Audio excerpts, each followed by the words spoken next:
ওরা কারা যারা বাংলাদেশের আজাদিকে এখনো গোলামির জিঞ্জিরে ফিরিয়ে এনে যেতে যায়?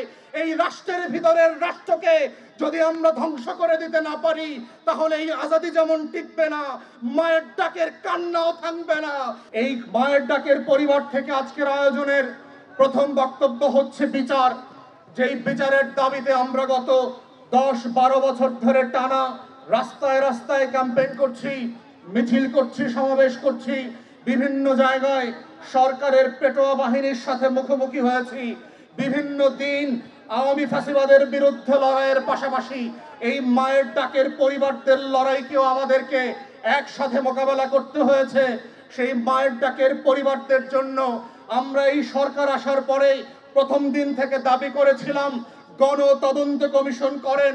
আমরা অবশ্যই স্বাগত জানাই গুম কমিশন যেটা করেছেন, কিন্তু এই গুম কমিশন নীরবে নিভৃতে যে ভালো কাজগুলো করছে, সেটাই বিচারের যে ট্রমা আছে, যেই ট্রমা ভেন্টিলেট করবার জন্য পরিবারগুলোকে জাতির কাছে কাঁদতে দিতে হবে, তার ভিকটিমগুলোকে খলনায়ক আকারে জাতির কাছে পরিচয় করাতে হবে। যেই পরিবারগুলোকে কাঁদতে দিতে দিতে অন্য 100 বছরের আজাদির লড়াইয়ের নায়কদেরকে স্মরণ করতে হবে, উত্তর পুরুষদেরকে সংযত করতে হবে এবং মনে রাখা দিতে হবে যে আসলে কাদের রক্তের কারণে, কাদের ত্যাগের কারণে এই বাংলাদেশ এসেছে, কেন গণ অভ্যুত্থান হয়েছে, কাদের গুম হয়ে যাওয়া গণকবরের লাশের উপরে ভিত্তি করে অন্তর্বর্তীকালীন সরকার গঠিত হয়েছে। সেই গল্পটা শুধুমাত্র গণ তদন্ত কমিশনের মাধ্যমে পৃথিবীতে সম্প্রচার করে সংসদ প্লাজা থেকে বছরের পর বছর ধরে এই হাজার হাজার নাই হয়ে যাওয়া পরিবারের গল্প শোনার মধ্য দিয়েই শুধু সম্ভব ছিল। কিন্তু দুঃখজনকভাবে আমরা দেখেছি অন্তর্বর্তীকালীন সরকার সেই গণ তদন্ত কমিশন করেন নাই, গণশুনানির আয়োজন করেন নাই। এখনো মায়ের ডাকের মতো সংগঠনকে ডেকে ডেকে বিভিন্ন প্রোগ্রাম আয়োজন করে সেই পরিবারের গল্প শুনতে হয়। কারা এই রাষ্ট্রের পিছন থেকে নতুন রাষ্ট্রের খামি টেনে ধরছে? কারা এই রাষ্ট্রকে এখনো রাষ্ট্র হতে দিতে চাচ্ছে না? ওরা কারা যারা বাংলাদেশের আজাদিকে এখনো গোলামির জিঞ্জিরে ফিরিয়ে এনে যেতে যায়? এই রাষ্ট্রের ভিতরের রাষ্ট্রকে যদি আমরা ধ্বংস করে দিতে না পারি, তাহলে এই আজাদি যেমন টিকবে না, মায়ের ডাকের কান্নাও থামবে না। এই শত শত হাজার হাজার পরিবারের বারবার গুম হয়ে যাওয়ার গল্প বলতে হবে।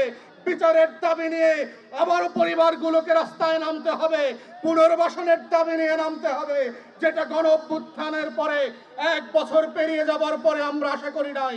তাই এখনো সময় আছে।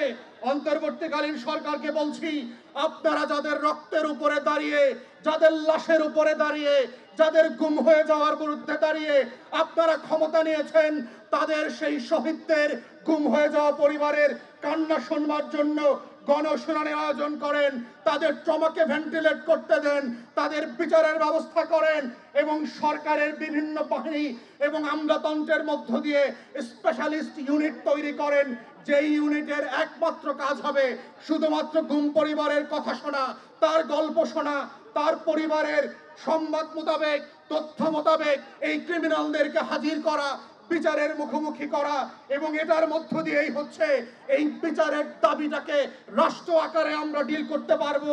যদি এটা না করেন, এই কষ্টকে ভেন্টিলেট করবার সুযোগ না দেন, মনে রাখবেন এই বদদোয়ার অভিশাপের মধ্য দিয়ে নতুন নতুন গণ অভ্যুত্থান হবে, আপনাদের বিরুদ্ধেও লড়াই হবে, সংগ্রাম হবে।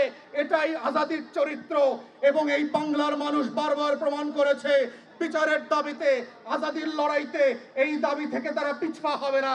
এবং সর্বশেষ বলতে চাই, এখানে মান্যবর বিএনপির মহাসচিব আছেন, আপনাদের কাছ থেকে আমরা পরিষ্কার ম্যানিফেস্টো জানতে চাই। ক্ষমতায় আসলে মায়ের ডাকের পরিবারের জন্য, গুম হয়ে যাওয়া পরিবারের জন্য, তাদের বিচারের জন্য, তাদের ইনসাফের জন্য, তারা যে আজাদির জন্য জীবন দিয়েছে, আপনারা কি করবেন? শুধু বক্তব্য দেবেন, শুধুমাত্র ভোট চাইবেন, না আপনারা বিচারের রূপরেখা দেবেন? কিভাবে এই ভেন্টিলেশন করতে দেবেন? এই ন্যাশনাল ট্রমাকে আপনারা কিভাবে অ্যাড্রেস করবেন? দুনিয়ার বিভিন্ন দেশে যেখানে গণহত্যা হয়েছে, লড়াই হয়েছে, তাদের অভিজ্ঞতাগুলোকে কাজে লাগিয়ে এক্সপার্টদের সাথে বসেন এবং এখনই অবিলম্বে আমরা দাবি করছি মায়ের ডাকের পরিবারের পক্ষ থেকে বিচারের রোডম্যাপ ঘোষণা করেন, যেন ক্ষমতায় আসার পরে পরের দিন থেকে আপনারা কাজ শুরু করতে পারেন। আমাদেরকে যেন আবার আগামী ফেব্রুয়ারিতে, মার্চে, এপ্রিলে মায়ের ডাকের ব্যানারে রাস্তায় এসে বিচার চাইতে না হয়, আমাদের এই লাশের খোঁজ খবর করতে না চাইতে হয়। কারা কারা দায়ী তাদের পুনর্বাসনের রাজনীতি যেন আমরা আর দেখতে না হয়। এবং এটার মধ্য দিয়ে হচ্ছে যে লড়াই চলছে আমাদের আজাদীর এবং স্বাধীনতার, এই বিচার এবং পুনর্বাসনের মধ্য দিয়েই সেই সংগ্রামটা যেন শেষ হয়। এটাই যেন শেষ হয় ফেব্রুয়ারি পর্যন্ত। মায়ের ডাকের শেষ মিছিল, শেষ সমাবেশ, আমরা বাস্তব বিচার দেখতে চাই এই সরকারের কাছে এবং আগামী সরকারের কাছে।